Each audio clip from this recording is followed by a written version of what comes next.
Spain को football की बादशाहत मुबारक। स्पेन ने फीफा वर्ल्ड कप के फाइनल में अर्जेंटीना को 1-0 से हराकर 2026 का फीफा वर्ल्ड कप अपने नाम कर लिया। मारूफ आलमी स्कॉलर डॉक्टर प्रोफेसर शकील भट्टी ने स्पेन को उनके फाइनल में शानदार खेल और वर्ल्ड कप की जीत पर मुबारकबाद देते हुए कहा कि स्पेन वाज़ेह तौर पर कप के हकदार थी। स्पेन ने पूरे मैच में अर्जेंटीना को जिस तरह बेबस किए रखा और पूरे टूर्नामेंट में सिर्फ और सिर्फ एक गोल खाने का रिकॉर्ड बनाया, वो नाकाबिले यकीन और बाकमाल मुजाहिरा था।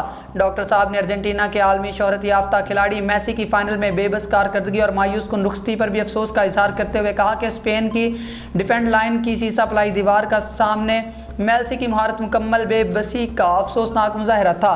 मेसी के करियर का ऐसा मायूस कुन इख्तिताम इस बात का मज़हर है कि हर उरूज को ज़वाल है। आखिर में डॉक्टर प्रोफेसर शकील भट्टी ने फाइनल में अमेरिकी सदर डोनाल्ड ट्रंप की आमद और मेडल्स और ट्रॉफ़ी तकसीम करने पर उनकी तारीफ़ की और कहा कि दुनिया के सबसे बड़े टूर्नामेंट के सबसे बड़े मैच में उनकी भरपूर शिरकत एक अच्छा मंजर और एक मुस्बत तासुर था।